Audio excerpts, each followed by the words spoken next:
Welcome to the Neuropathy Support Group and Podcast. I'm Chris, and I'm so glad you tuned in. It's my hope with this podcast to help all of us gather information that might help those that need support dealing with this debilitating issue. Hello, and welcome to this podcast.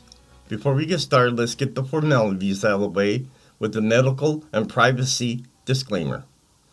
I am not a doctor or medical professional. The information on this podcast is from personal experiences and is meant for group support. Additionally, the information discussed is not meant to diagnose, treat, or cure any underlying conditions associated with neuropathy. All names here within are private and will not be shared with any outside sources. Please consult your healthcare provider before making any health decisions. If you have medical concerns or an immediate emergency, please contact your doctor or dial 911.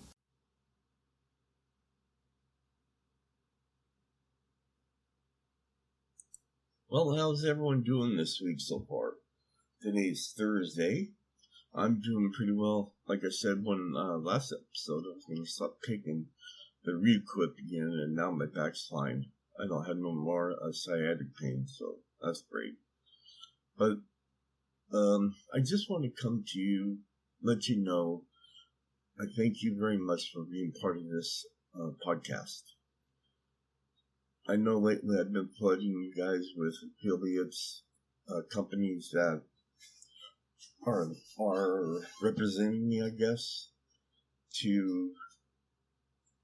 what I'm trying to do is help you guys however I can with products, from other different companies that you can try to maybe, in the long run it might help you. And that's all I ask it, and that's the way I'm going to be supported with any money coming in, because, after a while, I've been doing this for 2 years, coming up on 3, at a point, starting to cost money to have this podcast on once a week.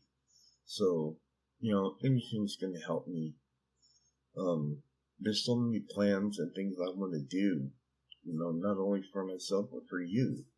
But, it's really hard to do if I ain't get the income, especially when you're only making, money for disability. So it can be difficult, and I'm getting through it, and I'm glad I'm able to do what I do.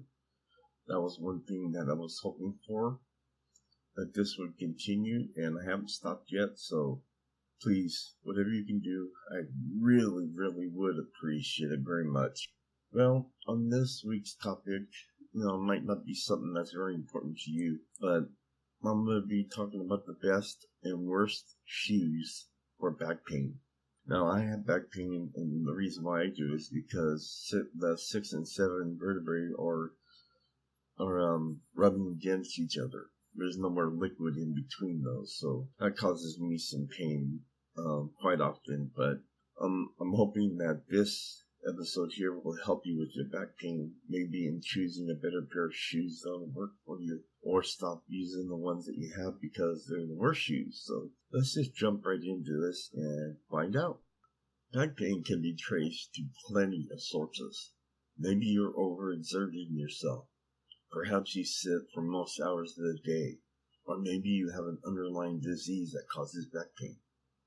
If you've had back pain for more than a month, your pain is worsening over time, or you're developing new neurologic symptoms such as numbness or weakness in any part of your body, it is best to see your healthcare professional. But if you have been cleared your symptoms with your doctor, or you want to give some common sense guidelines they try first, it's worth considering whether your footwear choices may be contributing to your back pain. Everyday Health, which is the website I'm getting all this information from, spoke with 2 New York-based podiatrists for their input on the best and worst shoes for back pain. Both doctors know what works best for one person won't necessarily work the same for another. For some people, for example, significant limb length differences can lead to problems that are exacerbated by wearing the wrong shoes. But for many people, Simply in identifying shoes that fit well, are adequately cushioned, and provide the right kind of support is a step in the right direction. So what to look for when choosing a shoe? Shoes, sneakers, or other footwear should feel comfortable and not pinch or irritate any part of your foot, even when new. When you try on shoes, spend some time walking around in them and paying attention to how they feel. No matter how good they look, don't buy shoes that are too tight, too loose, unsupportive, or in any way uncomfortable.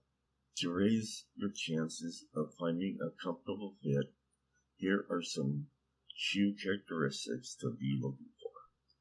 So let's start off with a moderate heel length.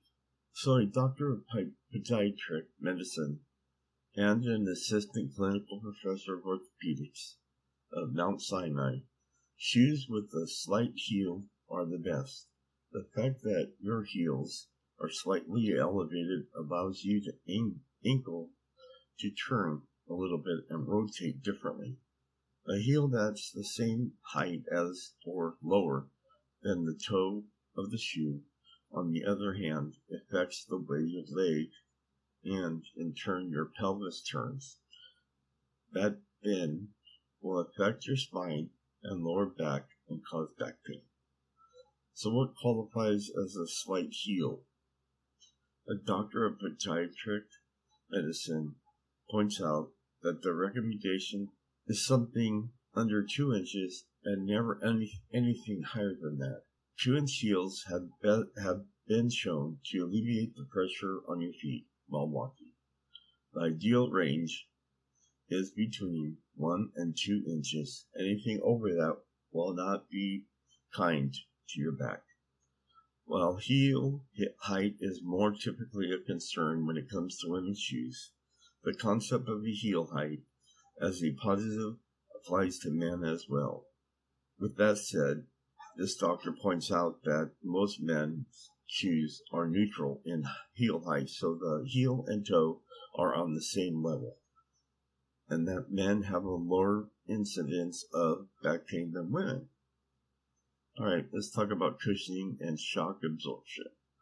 In addition to heel height, how well the shoe heels absorb shock is important to how your back feels. Some people strike the ground harder than others with their heel while walking, sending a shock up their legs and toward their backs. Problem can be exacerbated in those wearing of dress shoes. The same goes for rubber heels or wedge-style shoes. So when it comes to running shoes, footwear with you need a lot of cushioning has become big among ultra-marathoners and people with high arch foot type. Opting for a shoe with cushioning can provide extra shock absorption for runners, and so may be a good option for older runners. But rocker bottom shoes aren't for everyone, but they can be helpful in some situations. There's fixed soles that are curved up at the front and sometimes back of the shoe, and they enable the foot to move through normal walking motion with less pressure on the joints and on the bottom of the foot, generally. Rocker bottom soles are a common feature of therapeutic shoes prescribed to people with diabetes-related foot problems, and they've also become more common in some models of sneakers and walking shoes marketed to the general public. So sandals with an arch support. Generally speaking, sandals and flip-flops don't provide a lot of support, but special orthopedic style sandals are an exception. These do provide proper amount of arch support. If you love sandals as daily footwear, podiatrists should be able to help you identify which types would be best for you. So here's some shoes that you need to not be picking and ones that you should be avoiding. Beware of the negative heels.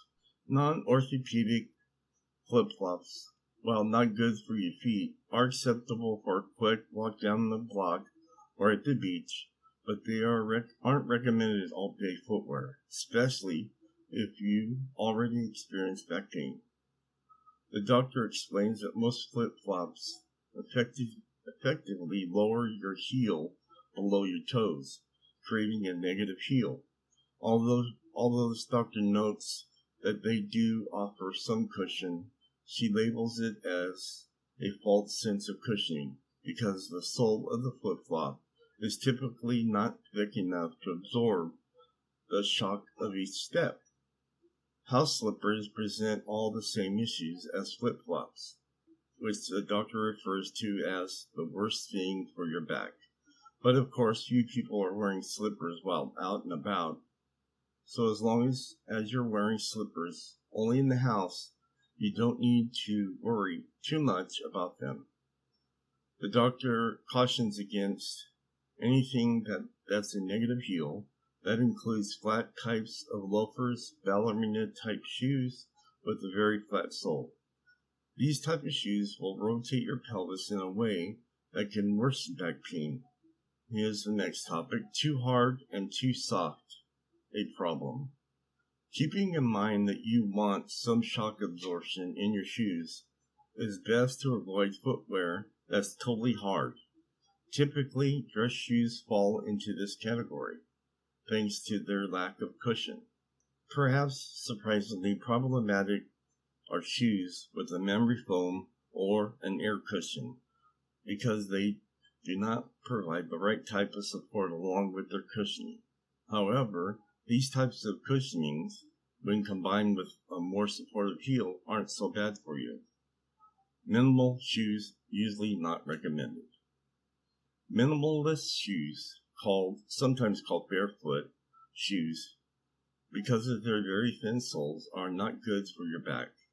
Those who already have back issues typically find these types of shoes do not help alleviate those problems and may cause some back pain. Again, these shoes will rotate the pelvis differently than shoes with a thicker sole. For what it's worth, this doctor notes that when it comes to wearing minimalist shoes, it's up to each person to decide what's comfortable for them. Alright, next topic: casual sneakers can lack support. The doctor also singles out casual sneakers, such as the classic Converse Chuck Taylor All-Stars, as a problematic for being flat, narrow, and lacking support. The doctor does note that those types of shoes were designed for feet in the 1950s, which he says were narrower than feet today. People have just gotten bigger. So where to find help in choosing your shoes? If you need more personalized shoe recommendations, the doctor recommends seeking out a podiatrist who is trained in biomechanics and who can identify issues such as gait abnormalities. Both doctors noted that some shoe stores have trained staff who can make shoe recommendations based on foot size as well as measurements.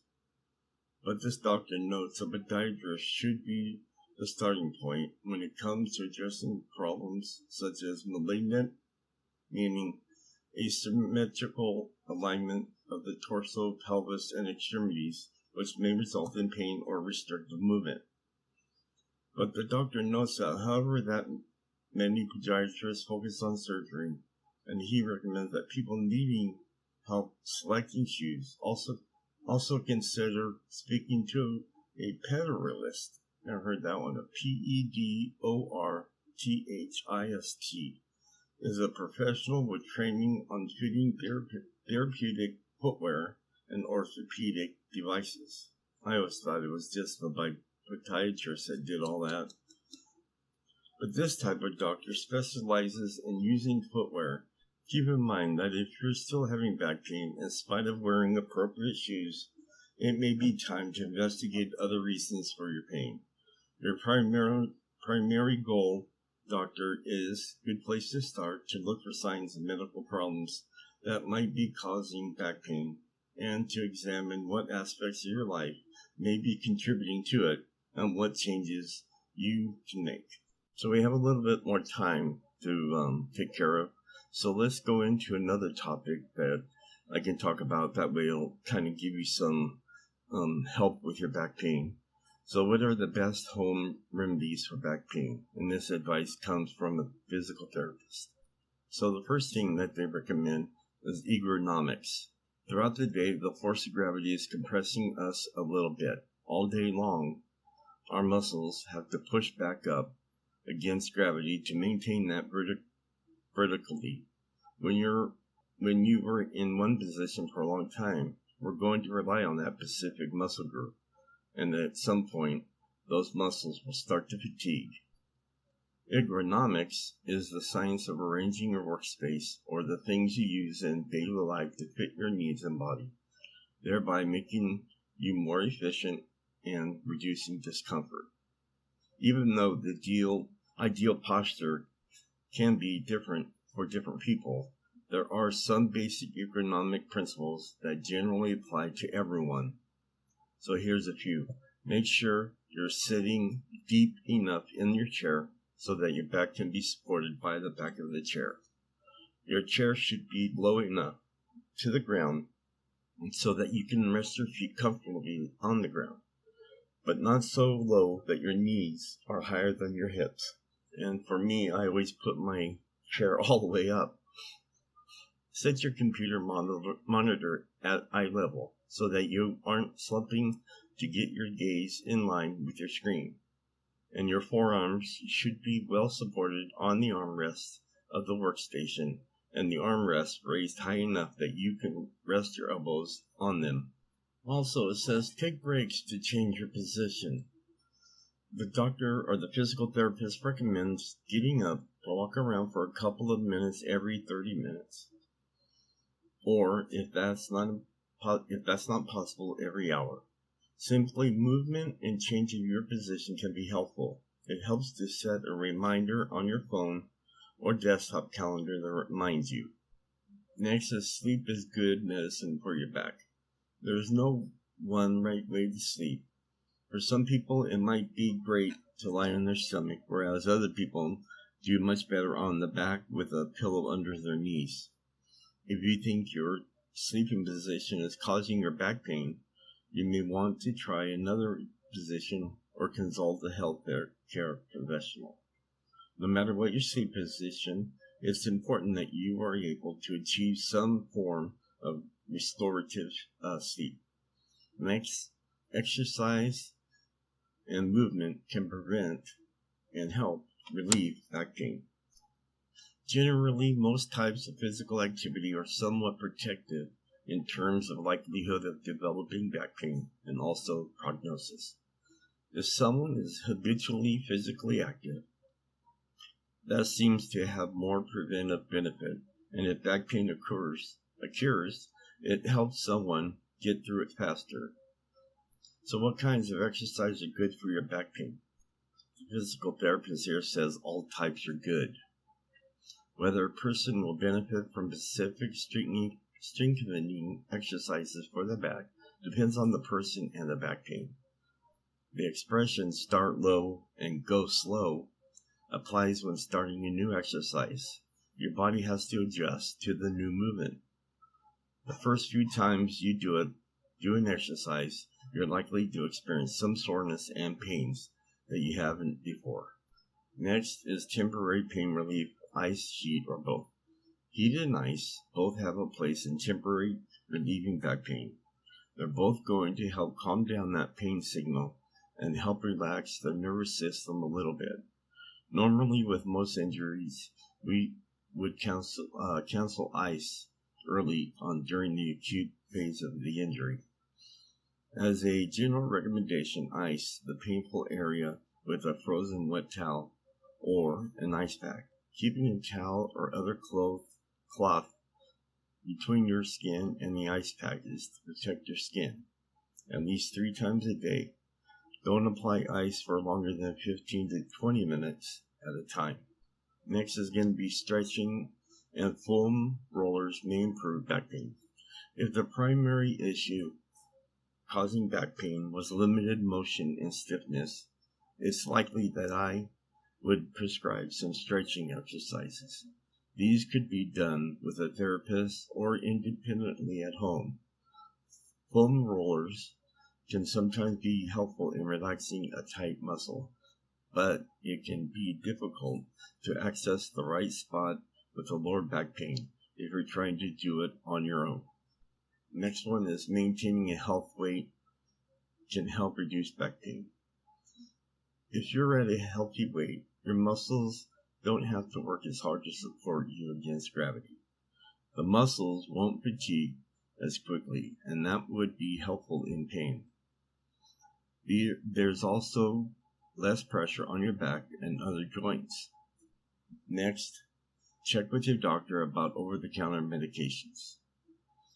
The physical therapist recommends that people with back pain reach out to their primary care physician to discuss how to safely take NSAIDs.